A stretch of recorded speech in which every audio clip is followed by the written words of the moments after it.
지난주에 히브리서 6장의 말씀을 나눴는데요, 제 자신이 30여 년 동안 설교를 하면서 한 번도 이 본문을 본문 삼아 설교한 적이 없는 첫 번째 저로서는 설교한 내용입니다. 왜 그랬냐면 이것이 일단 전하기 어렵습니다. 자칫하면 다른 방향으로 오해를 할 수가 있어서 한번 볼까요? 앞에 있는 말씀이야. 신앙의 초보를 버리고 너희가 성숙하게 자라야 된다. 그것은 다른 서신에서도 많이 얘기하고 있는데, 이 중간에 있는 부분입니다.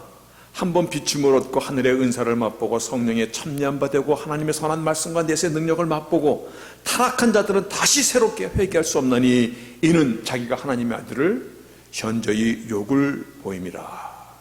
여러분, 이 말씀 때문에 이 말씀을 전하는데 많은 고민을 하게 됩니다. 그래서 이 말씀을 그래도 좀 전하려면은 저나 여러분이 역사적인 배경뿐만 아니라 그리고 헬라 이 성경성에 있는 문법적인 배열도 알아야 될 것이고, 또 말씀을 통하여서 하나님께서 주시고자 하시는 복음의 메인 필라소피가 있습니다. 이 복음의 필라소피는 굉장히 중요합니다. 그러니까 우리가 어떠한 설교의 내용이 가더라도 이 기본 파운데이션 안에서 이루어지는 거에 되는 거기 때문에 많은 것을 요구하는데, 지난주에 이 본문을 나눴습니다. 근데 그때 제가 말씀의 제목을 이와 같이 얘기를 드렸습니다. 엄청 깁니다. 그거를 제가 줄였습니다. 예수 믿는 믿음의 사람은 시시하지 않고 흐리멍텅하지 않습니다. 확실합니다. 그리고 뒤에 뭐예요? 똑부러집니다. 굉장히 깁니다. 이 긴 거를 다 주보에 적을 수가 없어서 시시하지 않습니다. 흐리멍텅하지 않습니다. 이것도 주보 칸에 다 들어가지 않더라고. 그래서 줄여서 흐리멍텅하지 않습니다. 그렇게 제목을 달았다라고 이 말씀을 지난주에 전했는데, 놀라운 것이 3일 지나서 수요예배 때 제가 이번 주 설교 제목이 뭔지 아십니까? 그랬더니 한 사람만 잘 모르는 것 같고 다 알더라고. 이거 성공한 것입니다. 분명히 흐리멍텅하지 않는다. 왜? 이것은 그 당시 초대교회의 멤버였던 사람들이 유대인 크리스찬이었는데, 이들이 예수를 믿는다고는 나왔지만 그러나 곧이어서 많은 불이익과 협박과 회유를 당하면서 그들이 다시금 유대교라는 초보로 백슬라이딩 미끄럼 타고 떨어져 가는 것에 대한 주님의 경고다. 생각할 수 있는, 그러니까 제목을 잘 다루니까 여러분이 그래도 말씀을 좀 기억할 수 있겠다라고 제가 큰 도전을 받았습니다. 그 도전이 이번 주에도 또 유혹이 오더라고. 이번 주에 말씀을 안심하니 내니 두려워 말라 이렇게 달아놨다가 이 제목 주일날 저녁에 집에 가면 다 잊어버릴 텐데, 그래서 곰곰이 생각해 보니까 차라리 오늘 설교 제목을 대한민국이라고 달자. 대한민국으로. 여러분, 대한민국 그러면 어떤 자다가도 벌떡 일어나서 뭐 합니까? 짝짝짝짝짝. 이게 웬만한 사람은 이게 나오거든요. 왜냐면 월드컵 경기 때 한국이 4강까지 올라간 적이 있어요. 그때 그 뉴스에 나온 건데, 지금 그러니까 한국이 이탈리아인지 포르투갈인지 어느 나라랑 16강인가 어디서 경기를 하는데, 뉴스가 어떤 사람이 그 경기를 보다가 심장마비로 죽었다는 거예요. 얼마나 흥분되고 얼마나 여기서 익사이팅 됐으면 심장이 다 멈출까? 그 생각해 봤어요. 분명히 브라질이나 독일 사람까지 경기할 때는 세계 최강이 붙어도 그런가 보다 하고 그냥 덤덤하게 볼 수 있는데, 한국 팀이랑 다른 나라랑 붙으면 그때부터 심장이 두근두근 뛰잖아요. 왜 그런 겁니까? 왜 그런 겁니까? 이유는 한 가지입니다. 내가 한국 사람이라는 이게 한 가지입니다. 내가 한국 사람이란 이 끈이 하나 있기 때문에 그게 정말 가슴 떨리면서 심장이 멎을 정도로 두근두근하며 그 경기를 보게 된다는 것입니다. 맞도다. 그 같은 한국 사람이라는 끈 하나, 그렇다면 하나님과의 나와의 끈은 어떤 것입니까? 하나님은요, 나의 인생사의 모든 것이에요. 영원히 나와 연관이 되어 있는 분이에요. 내가 죽으면 나의 자손들이 아마 몇십 년도 안 돼서 누가 나를 기억하겠어요? 비록 내가 한국 사람이라는 끈을 갖고 있을지라도요, 특히 저희는 이민의 삶, 모르면 몰라도 이 미국 땅에 묻힐 것인데 누가 날 그렇게 기록해 주겠어요? 근데 하나님과 나와의 끈은요, 이 땅에 살아가는 생사 화복뿐만 아니라 내가 오늘을 살아가는 앉고 일어서고 먹고 마시고 그리고 인생사의 많은 어려운 그 문제들 속에서도 하나님은 나와의 끈을 갖고 있는 굉장한 것입니다. 그렇죠? 내가 한국 사람이면 끈 하나만 갖고도 한국 팀이 다른 나라와 경기를 하면 막 두근두근. 제가 늘 경험합니다. 페널티킥 탁 하는 그 선수들을 보면요, 야, 저 선수 마음이 얼마나 가슴이 뛸까? 저거 안 들어가면 어떡하지? 그렇죠? 어떤 때는요, 저 선수의 그 마음까지도 나에게 느껴지는 것 같아. 그 선수의 심장 고동 소리까지도 나에게 꼭 들리는 것 같아. 하나님과의 나의 연결은요, 이미 만세전부터 나를 하시고 예정하시고 그리고 자신의 생명을 내놓으시고 오늘 우리를 하나님의 백성 삼아준 이 끈은요, 그래서 내니 두려워 말라, 이 제목보다 대한민국으로 다를까? 끈을 좀 생각해 보자고. 여러분, 하나님과 나와의 끈이 복음입니다. 이것이 굿뉴스입니다. 이 끈은 누구도 끊을 수 없고 누구도 변개시킬 수 없는, 그래서 로마서 8장에 보면요, 생명이나 사망이나 높음이나 낮음이나 깊음이나 어떤 피조물이라도 우리를 하나님의 사랑에서 끊을 수 없으리라 라고 말씀하고 있어요. 그러면 이 예배 자리는 어떤 자리입니까? 심장이 쫄깃쫄깃한 자리인 것이에요.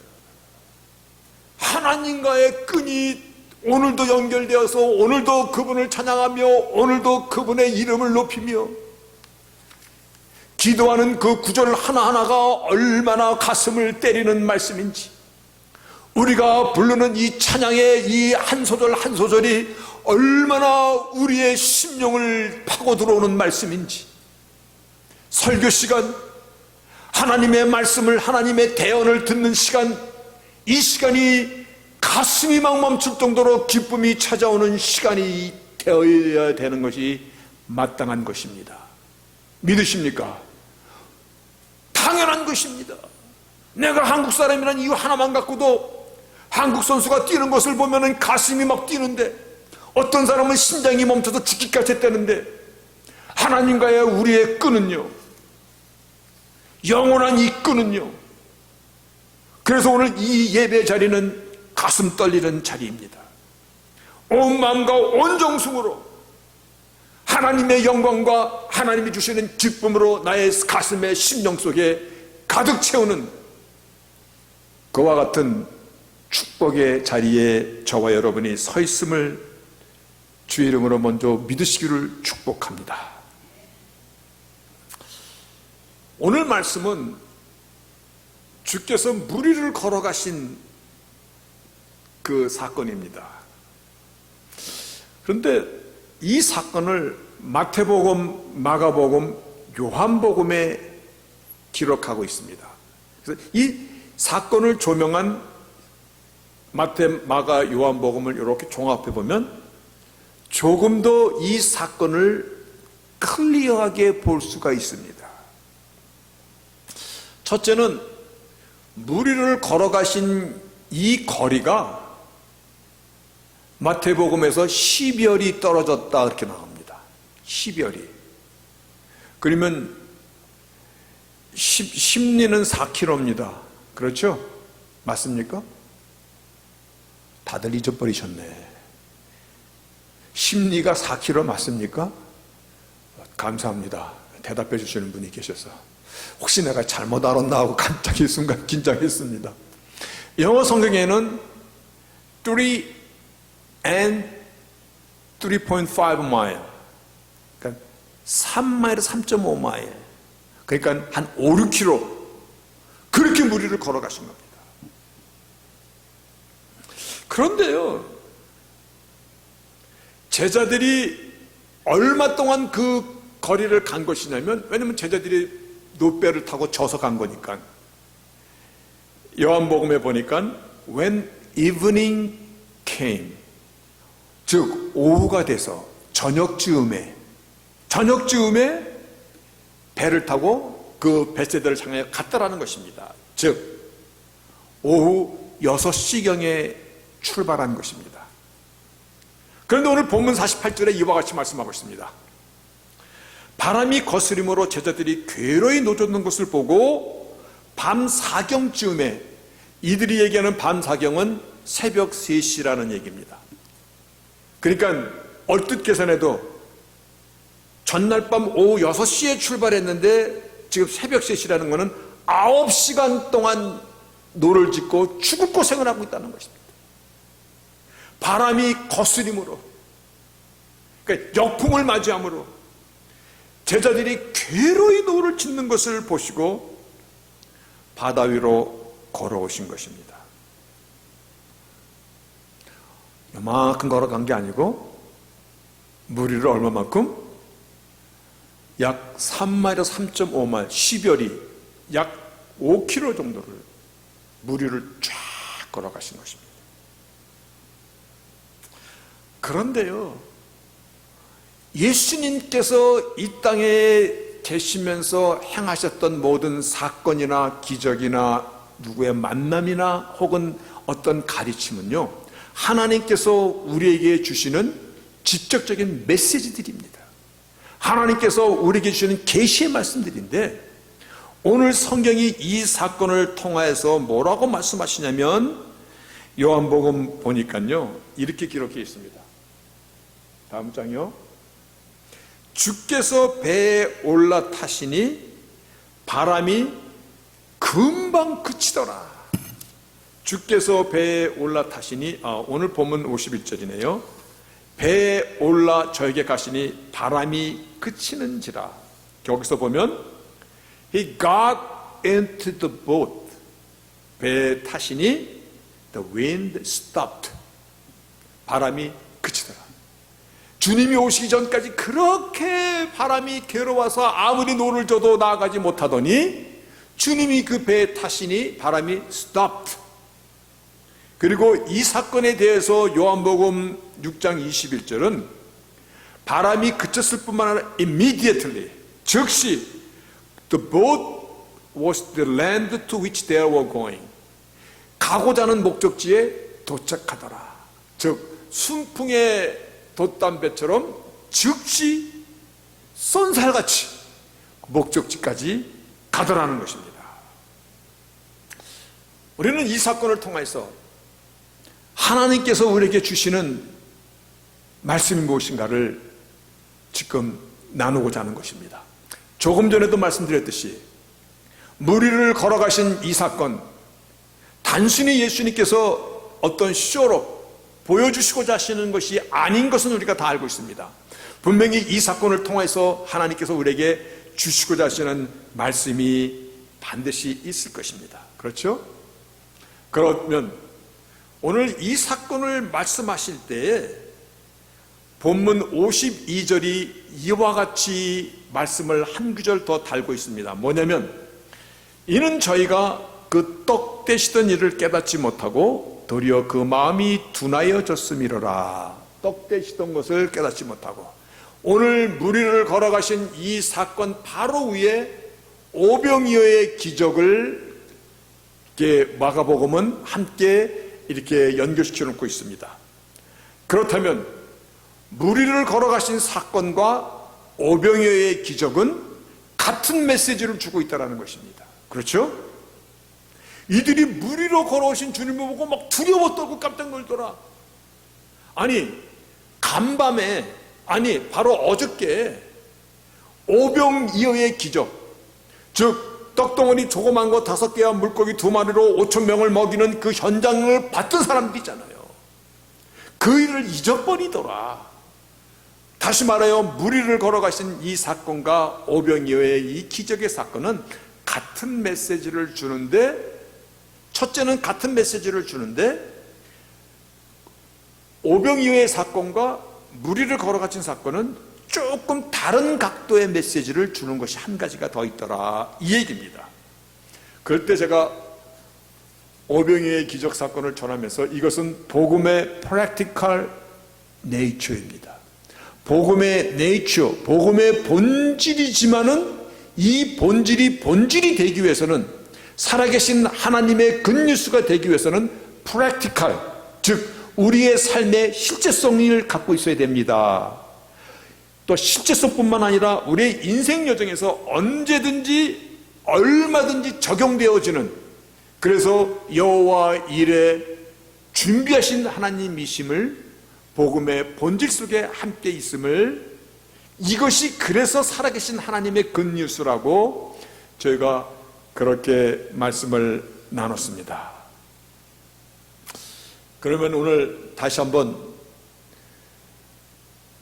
무리를 걸어가신 이 사건을 통해서 하나님이 우리에게 주시는 첫 번째 메시지, 두 번째는 무리를 걸어가신 이 사건만이 주는 두 번째 메시지는 무엇인가를 이제 함께 나누고자 합니다.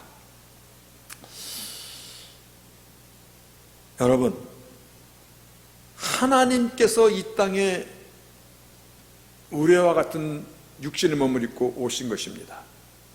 예수 그리스도 창조주 하나님이심을 어떻게 무리를 걸어가십니까? 그렇죠?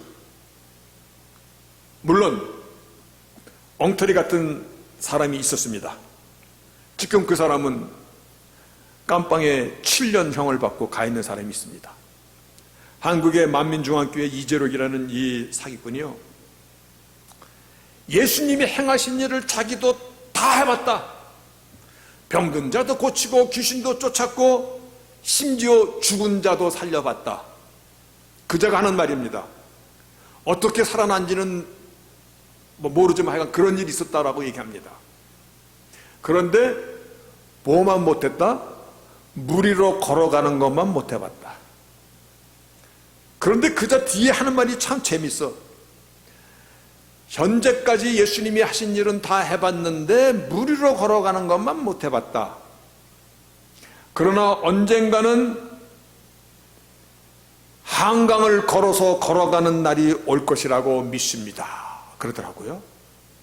여러분이 만약에 그 소리를 듣는다면 어떤 마음이 들 것 같습니까? 여러분이 그 자리에서 그 말을 들었다면 어떤 마음이 들 것 같아요? 굉장히 웃기는 사람이네. 그런 마음 안 들까요? 안 들 것 같은 얼굴인데. 거기 있는 그 많은 사람들이요, 이재력이 목사로 있을, 그 사람이 목사야, 그 교회.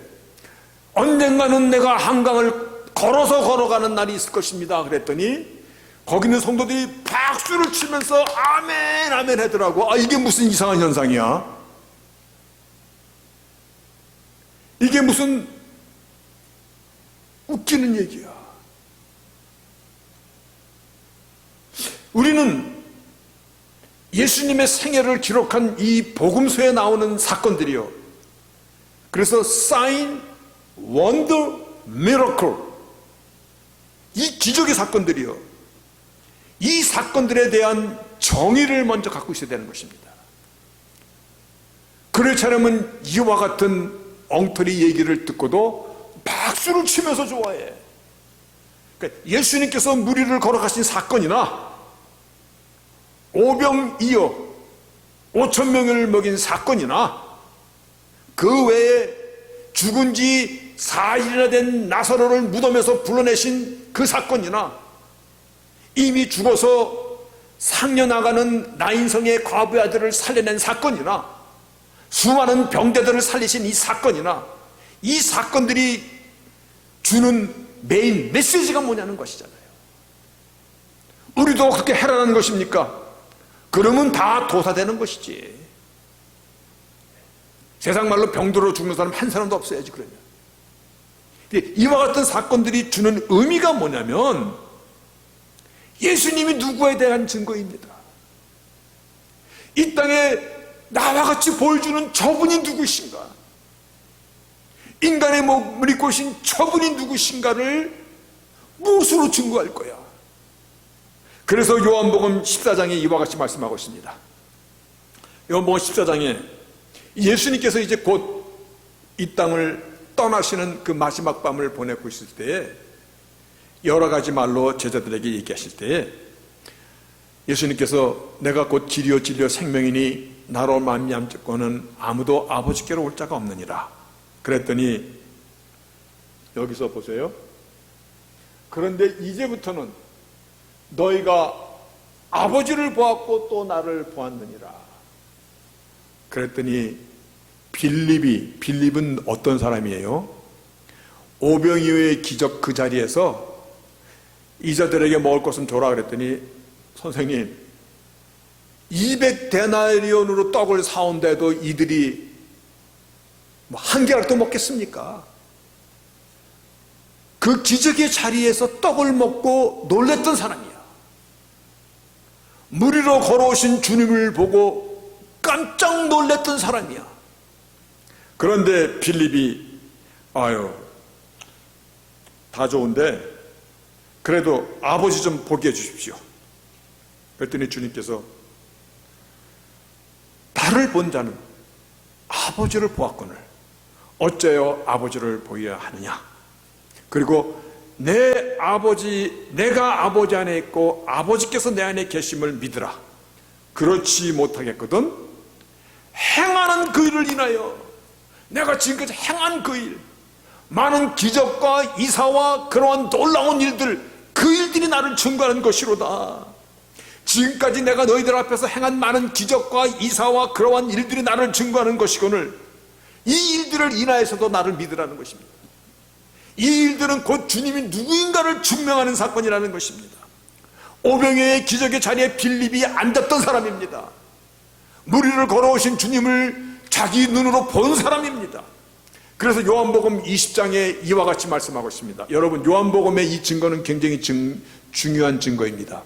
왜냐하면 예수님의 생애를 기록한 것은 복음서입니다. 마태, 마가, 누가, 요한복음입니다. 이 4복음서에서 똑같이 예수님의 생애를 기록하고 있는데 요한복음이 가장 많은 사인, 원더, 미러클, 가장 많은 기적을 기록하고 있는 복음서입니다. 왜냐하면 예수님의 신성을 증거하기 위해서 기록된 것이기 때문에 그렇습니다. 그때 요한복음의 기록의 목적을 이와 같이 말합니다. 예수께서 제자들 앞에서 이 책에 기록되지 아니한 다른 표적도 많이 행하였도다. 그 영어 보면 또 좀 간단하죠. Jesus did many other miraculous signs. 많은 기적들을 보여주었도다.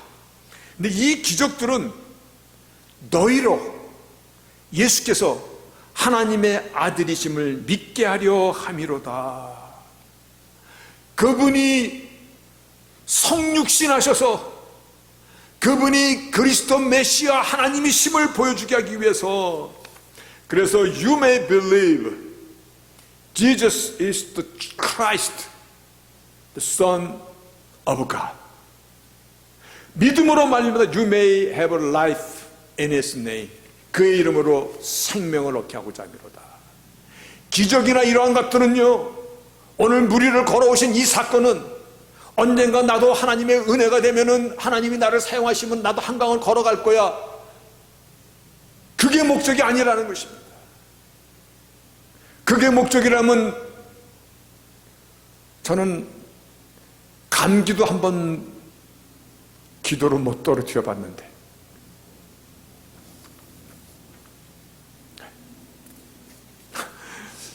참 괴롭지 않습니까?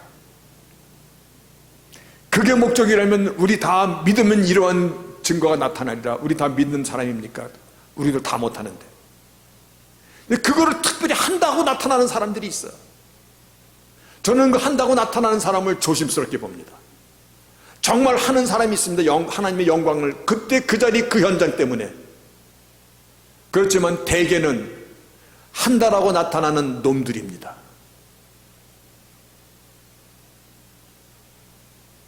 사도행전 2장 22절에 보면 이렇게 말씀하고 있습니다. 이스라엘 사람들아, 이 말을 들어라. 너희도 아는 바와 하나님께서 나사렛 예수로 큰 권능과 기사와 표적을 너희 가운데 베푸셔서 너희 앞에서 그를 증거하셨느니라. 그가 누구신가를 증거했느니라. 어떻게? 권능과 기사와 표적으로. 다시 말하여 오병이어의 떡 뛰는 사건이나 무리를 걸어오신 것은 예수가 누구신가에 대한 증거입니다. 이것보다 더 중요한 건 없습니다. 사복음서의 전체, 아니 성경의 전체, 창세기부터 계시록까지 전체는 예수가 누구신가에 대한 이것에 다 초점이 있습니다. 그분이 하나님으로서 이 땅에 오셔서 우리의 죄를 대신 지시기 때문에 십자가가 권능이 있는 것입니다. 그분이 하나님이시기 때문에 우리 같은 죄인을 그 피의 공로로 우리가 영원히 구원을 받을 수 있는 자리까지 온 것입니다. 비록 내가 아픈 사람을 위해서 기도 아무리 해도 낫지 않을지라도 그것이 복음의 포커스가 아니라는 것입니다. 믿음에서 가장 중요한 것입니다. 믿음으로 구원을 받는 것은 예수가 누구신가 되는 이 고백으로 인하여 구원에 이르는 것이지, 내가 귀신을 쫓아내든 못 쫓아내든 주여 주여 하는 자마다 다 천국에 올 것이 아니라, 왜 못 갑니까? 내가 주의 이름으로 귀신도 쫓아내고 큰 기적도 행하였는데 그때 주님께서 이 악한 자들아 내가 너를 알지 못하느니라. 여러분, 살아계신 하나님의 굿뉴스입니다. 그 전능하신 하나님께서 인간의 몸으로 이 땅에 오신 것입니다. 그리고 나를 대신하여 십자가에서 대속하여 죽어주신 것입니다. 나는 아무것도 한 것이 없는데, 아무 공로도 없는데 은혜입니다. 그리고 구원의 확실한 것입니다. 아멘. 그분께서 힘겹게 노를 짚고 가는 그 제자들이 탄 배에 걸어서 오신 것입니다. 하나님 전능자께서, 천지를 지으신 그분께서 자연 그 위에 계심을 보여주시는 것입니다. 여러분이나 저나 살아오면서 모든 일이 다 잘 되어 갑니까? 막 순풍에 그냥 내 인생이 쫙쫙 뻗어나갑니까? 별로 힘 안 들여도 노 한 번만 지면 저 100m씩 막 슉슉 내 인생이 갑니까? 저는 안 그렇더라고요. 세상 말로 죽을 고생을 해야 조금 가더라고요. 잠시 목 놓고 있으면 저 밑으로 떨어져 있더라고요. 내 인생 항해 속에 오늘 주님께서 찾아오심을, 그래서 그분이 내 인생 항해 가운데 같이 계실 때 바람이, the wind was stopped. 바람이 멈추고 배가 immediately 급히 목적지까지 가더라는 것입니다. 저는 제자들이 신격기에 노젓는 것을 보시고 주께서 오셨다라는 이 대목을 묵상해 볼 때 창세기 32장에 야곱이 야복강가에서 하나님과 씨름하던 그 생각이 제일 많이 떠오릅니다.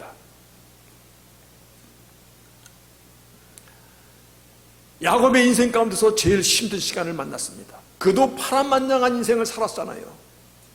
그런데 압복강가에서 하나님과 씨름하며 이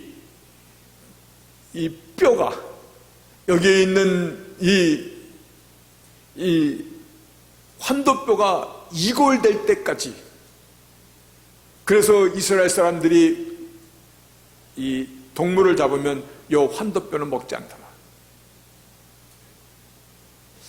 그렇게 힘든 그 싸움을 합니다. 그런데 이게 참 재밌는 그 사건입니다. 어떻게 보면. 왜냐하면 하나님께서 야곱이랑 막 씨름을 하시면서, 표현이 씨름이지만 하나님과 막 붙잡고 늘어졌다는 것이잖아요. 못 가십니다. 나를 도와주시 아니하시면 못 가십니다. 물고 늘어졌습니다. 환도뼈가 이골될 때까지. 근데 하나님께서 이렇게 말씀하십니다. 내가 이겼다. 이게 무슨 사건입니까? 인간이 어떻게 하나님을 이깁니까? 근데 내가 이겼다라고 하나님께서 말씀하십니다. 저는 이 내용을 생각해 보면서요, 어린 아들과 아버지가 막 레슬링을 하는 거야. 심자랑을 하면서 레슬링을 하는 거예요. 아들이 땀을 뻘뻘 흘리면서 막 달려듭니다. 어린 아들이. 아버지가 같이 막 정말 레슬링을 하는 것처럼 같이 굴러주고 그럽니다. 그러다가 야, 내가 이겼어. 이제 네가 이겼어. 야, 어느덧 아빠보다 세졌네. 힘과 용기와 자신감을 불어넣어주는 것이죠. 두려움에 떠는 야곱에게 용기와 자신감을 불어넣어 주셔서 담대하게 헤쳐가라고, 야곱이 에서를 만날 수 있는 그 담대함도 넣어주시고, 나의 인생의 어떠한 현실 앞에 섰을지라도 떨지 말라고, 문제의 근원이 무엇인가를 성숙한 온전히 주를 믿는 믿음으로 그를 도와주신 것이에요. 하나님은 나의 문제를 아십니다. 나를 어떻게 도와줘야 되는지를 아십니다. 그런데요, 도와주는 것은 사실상 쉬운 것 같아도 쉬운 것 아닙니다. 왠지 아세요? 잘못 도와주면 타성이 생깁니다. 잘못 도와주면 무력해집니다. 늘 도움으로만 문제를 해결하려는 나약한 자녀로 전락될 수 있습니다. 근데요, 나를 도와주시면서도 강하게 하시고 담대하게 하시고 떳떳하게 자신의 인생의 풍랑 앞에 두려워 떨지 않도록, 어떤 풍랑도 헤쳐나갈 수 있도록 그렇게 도와주시는 것이에요. 오늘 주님께서 제자들이 신격히 노를 지는 것을 보시고 그에게 오셔서 그 배에 타시니 바람이 멈추더라. 오늘 이 사건을요, 요한복음 6장에서는 같이 기록하고 있는데 이 내용이 하나가 더 들어 있습니다. 다음 말이요. 예. 기뻐서 배로 영접하니, 기뻐서. 그런데 이 영어 성경이 이와 같이 기록하고 있습니다. They were willing to take him into the boat. willing to take, willing, 기꺼이. 아유, 오시옵소서. take이라는 것은 I get you, I take you, taken이라는 건 이렇게 잡아치다라는 의미를 갖고 있어요. 이 배에 어서 오시옵소서. 주님을 모시는 것입니다. 주님을 모시는 자가 하나님의 능력을 쟁취할 수 있는 것입니다. 주님을 나의 인생 항해의 주인으로 기꺼이 모시는 것입니다. 당신이 없으면 나는 아무것도 아닙니다. 당신이 이 배에 안 계시면 이 바람과 나는 언제까지 싸워야 됩니까? 오늘 주님께서 하나님 되시는 그 전능자께서 이 땅에 우리 같은 인간의 몸을 입고 오심을 먼저 보여주시고, 그것이 우리 믿음의 가장 중요한 것입니다. 그분이 정령 하나님이시고 정령 나의 모든 생사복을 주관하시는 하나님이시라면, 그리고 내가 만나고 있는 현실이 어떤 현실인지를 알고 계시는 살아계신 하나님이시라면, 그래서 그 하나님의 오신 것이 복음이라고 건니수라가 말한다면, 오늘 내가 부닥치고 있는 이 환경 가운데 그분을 모시는 것, 나의 인생에 함께 타실 때 폭풍우가 잠잠해지고 바람이 스탑되고 즉시 목적지에 도달하더라. 아멘입니다. 여러분, 하나님은 우리를 도우십니다. 그런데 잘 도와주십니다.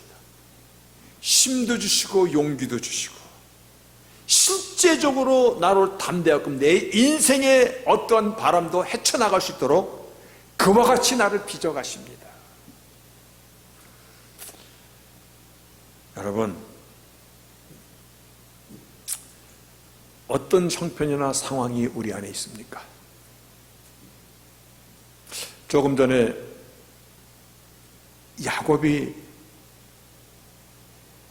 하나님 앞에 씨름하며, 하나님과 씨름하며 환도뼈가 이골됐던 이 말씀을 잠깐 드렸었습니다. 근데 야곱이 인생에 참 시련이 많았어요.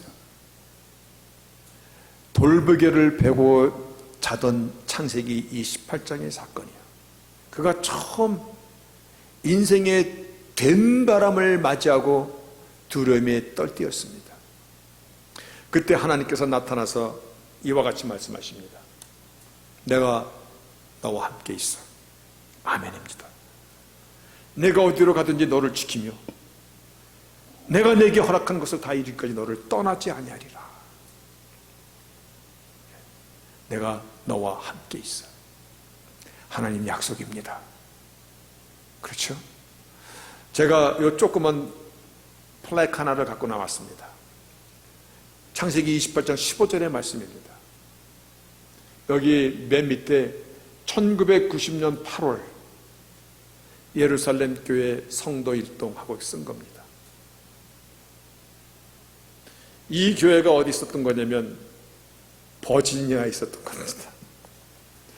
필라델피아 살면서 버지니아 타이슨 코너 조장로님, 저번에 필라델피아에서 내려오시다가 차 무진장 밀려가지고 고생하셨다고 그랬죠. 거기가 타이슨 코너입니다.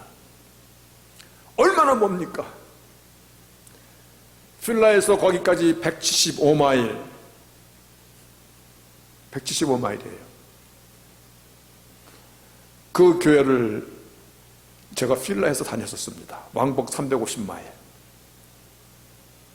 그때 그 교회를 다니다가 이제 다른 사역지로 가면서 그때 거기 담임 목사님이 손으로 적어준 것입니다. 그러니까 1990년 8월 달 31년 전에 적어준 것입니다. 하나님, 우리와 함께 하신 교를 기뻐하십니다. 그리고 적절하게 도와주십니다. 왜냐하면 내가 너와 함께 있어. 너가 어디로 가든지 내가 너를 지킬 것이며 내가 너에게 허락한 모든 일들을 이루기까지 나는 너를 떠나지 아니할 것이로다.